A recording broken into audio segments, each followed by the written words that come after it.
Have you ever had a car that just seems to be getting problem after problem after problem?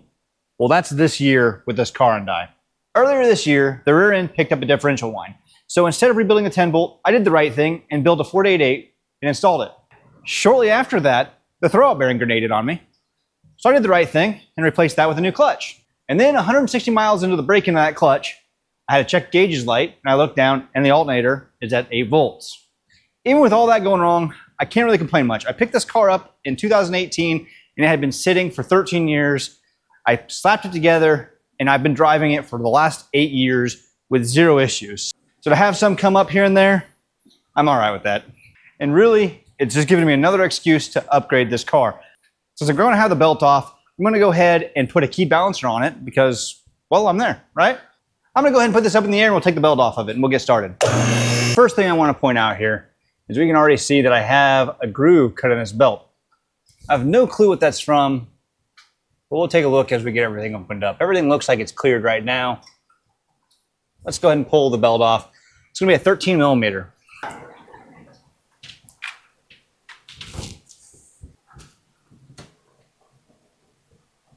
If I had to bet where that was rubbing, if we come up here and we look right on the bottom of that water pump bolt, you guys see the shine there on that flange? I think that flange head of that bolt is rubbing the belt. So that could either be that the belt's stretched or we need a tensioner assembly. Not sure which one. But here's what we're pulling off, this harmonic balancer right here. I'm going to show you a couple things that we're going up against on this. Mainly because I've done a few recently. So here's one style you might have, and you can see that there is no triangles or marks to be able to pull this off. These two are more factory ones. And you can see that we have these little pull marks to be able to pull from it. And you can see that I've pulled these off as one piece, and then these ones I left the hub on it. If the reason why you're pulling the harmonic balancer is to change the OptiSpark, keep in mind you can only do that if you have a factory style hub. All you have to do that is pull these bolts out and use a 3-jaw puller and press on this crank bolt on the inside of here. That will separate the pulley from the balancer hub. In my case, we're going to replace the whole hub and balancer altogether. And we're going to replace it with this Professional Products LT1 balancer. The part number is 830. There's no performance gain with this, but with these cars being well over 30 years old, it only makes sense to kind of replace some of these old worn out parts.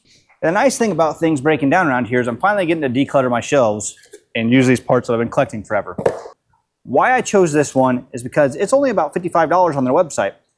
Now you can see I have some bolts that I had to go buy because it did not include everything. The nice thing about it, it does have some timing marks for you carbureted guys. You can put a timing tab on. It also comes with a shim for you guys that are not running a reluctor, so basically the 93 to 95 guys.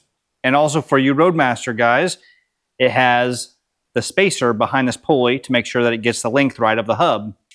If you're running it on an F-body, you're going to have to pick up some 7/16 bolts along with a 3/4 by 3/16 Woodruff key. Because unlike the factory press fit, this one does have a keyway in it. I've never personally had a problem with the harmonic balancer hub spinning on these cars, but that keyway is cheap insurance that it won't happen.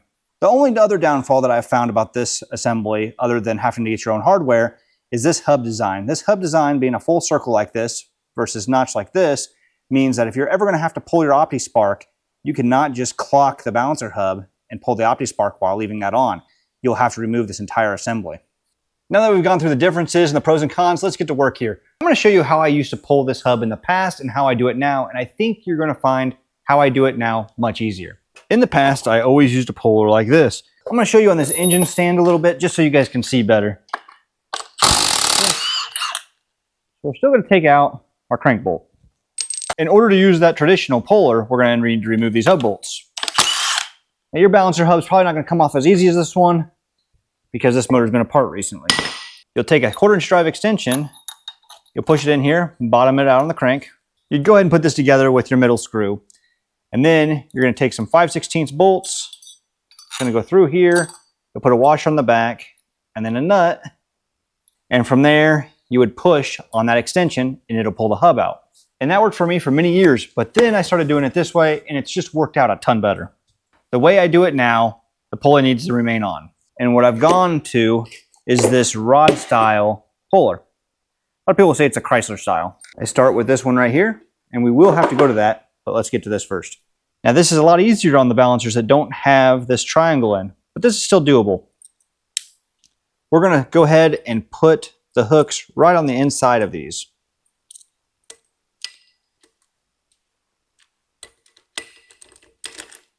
Like so. Now we're going to squeeze all on these. We're going to tighten our screw up. There we are. And once it's like this, you can go ahead and start cranking on this and it'll start pulling the hub out. When this bottoms out to this part right here, you'll need to go to the longer rod. Now that I give you the rundown on what I use, let's see how it's going to work. As soon as that's tight, we should be able to start cranking this down. You hear that pop? That means it's coming loose.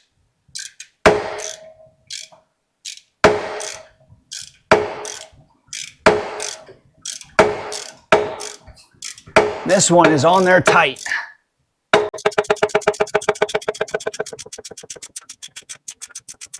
Now we just stopped here and it's not off yet. As you can see, I just bottomed out the puller. So what I'm about to do here is back this off. And we're going to need to exchange rods to the next longest. So get that on there. Same thing, same setup.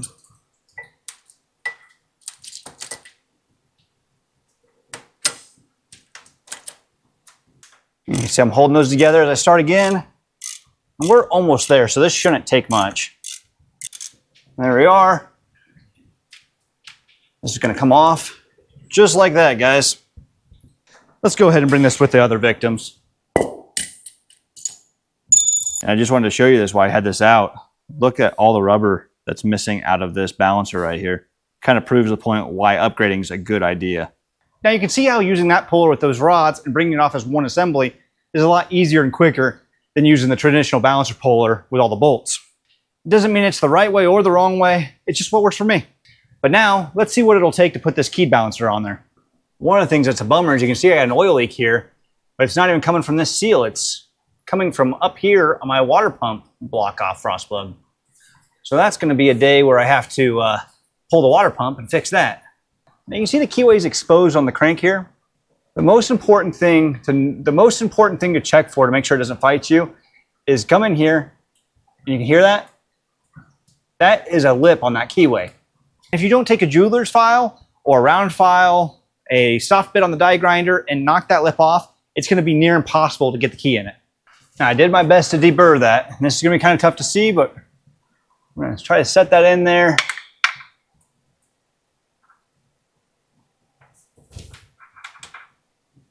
And hopefully be able to drive that in. I have had it before. I've had to sand the key a little bit. This one looks like it's going to go in.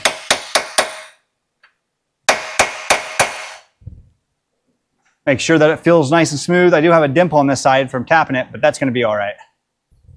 Now you can see we have our key installed right here. And I got to be honest with you guys, I'm not sure how easy this new hub's going to go on because the engine's still hot. I just had it idling outside. So because of that, the crank has expanded because of the heat. I'm going to go ahead and get this balancer ready to go on. So the reason why we needed new bolts, as you can see the length difference right here. Why is there a length difference, you ask?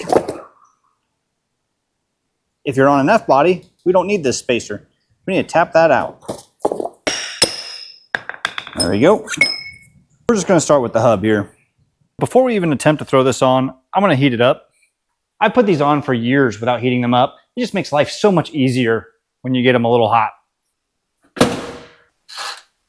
Using a propane torch goes a lot quicker with that, but at least now I can pick up some tools and then we'll get back to it.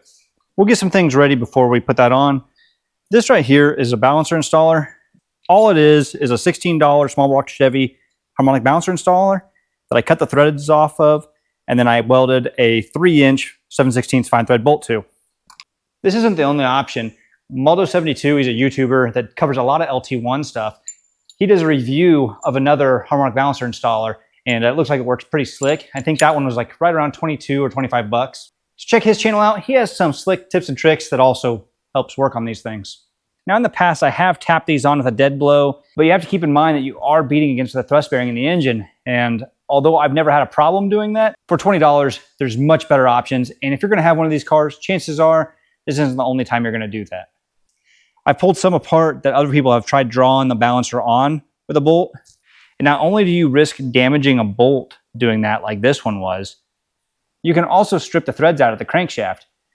And at that point, you're going to be a lot more than $20 in a tap and die set and a helicoil set and all of that fun stuff. So I would just really recommend buying the all thread to install one, or buying one of these tools if you have access to a welder or somebody that can make the tool for you. But if you're in a bind, I have had a lot of success with a dead blow and a block of wood. I just wouldn't recommend doing it that way because it's technically not the right way. All right, guys, let's see what we can do. Put this right through here. Let's start our tool. And now I'm going to run it down first. Okay. Tool is bottomed out. We're going to spin this until our keyway matches up. So now we're going to make sure we spin this. And you can see where that was just winning a little bit because that key were lined up. Now we should be able to turn our nut here to where the bearing's touching. And now I'm just going to take this 1¼ wrench and we're going to pull it on.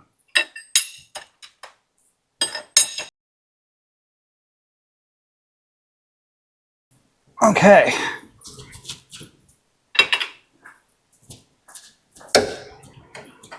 So that should be pushed on all the way. We have a roll pin right here, and we're going to have to match up our roll pin mark.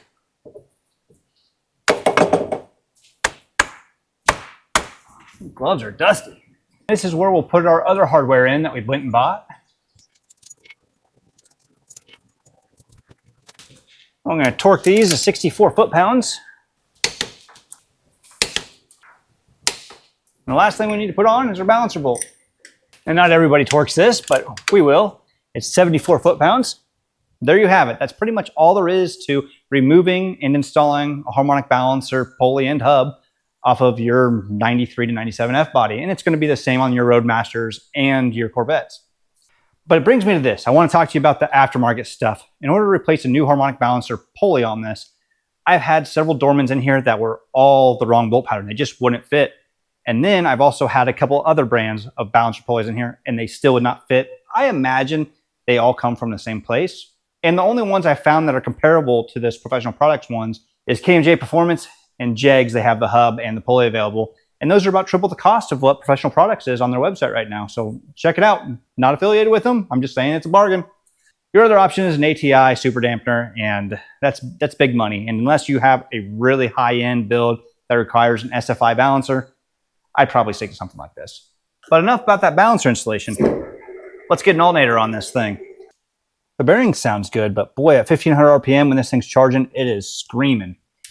And then it starts up, and as soon as it gets hot, the voltage starts going down. On my car, you can see I have the 24X conversion. Typically, you wouldn't have your coil packs here, and there's a brace on the back of the alternator that runs over the intake manifold. Now, I'm probably going to jinx myself, but I haven't had any problem running it without that brace. But I have had a lot of cars come in here with broken accessory brackets. They'll break the ear right off of this one. This guy actually tried to JB weld his on. That ain't going to work. But I stuck a new accessory bracket on and got him down the road. But I bet that I've had at least a half a dozen roll through here where the alternator didn't have that brace on it, and this accessory bracket was broke just like this. Just something to think about. Safety first. Got to disconnect this battery. All right. Now I just noticed, I see what the problem is. It ain't got no hold down in it. I could have swore that I seen something over here.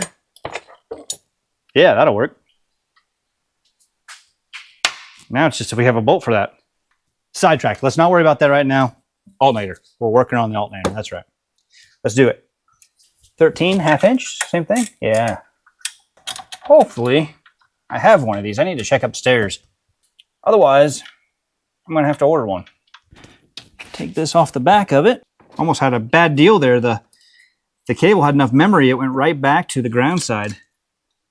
I just always find it kind of funny how you can have no problems with certain things, and then eventually, like, just everything starts going wrong. I hope this is the last thing with this car, but probably not. I just want to drive it. This is something I drive every day from spring to fall, or spring to winter, basically. I've been really fortunate. I think in my life, I've probably only, as I said, I'm pretty fortunate. I just dropped the nut. It's about time. I've been waiting years.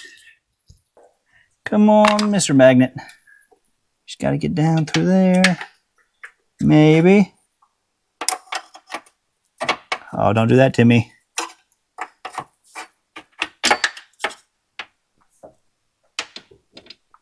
Success. And hopefully this one comes right out. Yes, it did. And magic. One plug. Ta-da! Now to the part stash. We just got to find the alternator that works best. Well, I found this one, but this is actually a setup that relocates the alternator to the lower driver's side. Alternator looks pretty new, and I could take it off there, but I'll leave it together. If one of you guys are looking for something like that, hit me up. I'll sell that. So the advantage of hoarding stuff. Ooh. Not like that. It also has an underdrive pulley on it. That one doesn't sound bad. I think that's the winner. Now, the attention to detail guy wants me to match this off and paint it. But I also know, hey, it's a used alternator. And if I do that, it's definitely not going to work. I mean, I definitely rinsed it off, which might make it not work. Who knows? It shouldn't be called AER Garage. It should just be called Budget Garage. We used everything. That's not true, just on my stuff. But I mean, if you got it, why not? Want to see me drop this nut 5,000 times? Good, me either. It's always tough not wanting to buy new stuff for this, but I hung on to all this stuff for a reason. And a lot of times, if cars roll in here for people that are on extreme budget, which most people that own LT1 cars are, I always like to hook them up. But most of the stuff I have came off engines that I put in other cars. Now I just have to really hope that this alternator is good. It'd be really nice not to have to spend any money for a little bit. And I'm sure everybody can relate to that. The good news is, while I was up there looking for an alternator, I found a belt. I'm not sure what it's for, but I hope it's for this. It's in a lot better shape than this one. Before anybody calls me a liar, look at that. That thing has been sitting on an engine for a long time. The reason why I think it's for an LT1 is when I pick it up, it kind of wants to go in that L shape. Right? L for LT1. That was stupid. Don't do that again. You just gotta fish this down in here. Oh, fishing sounds good right now. I like to go fishing. I'm not a fair weather fisherman. It's like 200 degrees outside. Actually, I think it's like 91 with a heat index of 98. Too hot for me. I thought I was ready to lift this up and put the belt on, but when I went to hook up this power wire, it was just a little short, so the stud must be moved just slightly. That's okay. We rerouted it. It's in a better spot. I'm just going to tell myself it's going to work better. Whether that's true or not, nobody cares. Hook the battery back up. Look at that. Already making improvements. The smart thing to do probably would have been to run the part number on this to see if it was the right one, but no, I'm going to wing it. It was in an LT1 box. How far off could it be? Get on the AC compressor.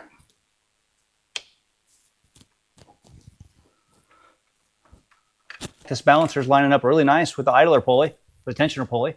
I guess I'll grab these lights off here and I'll see if it starts and squeals and charges. I'll give you guys the front row seat to see if there's any smoke.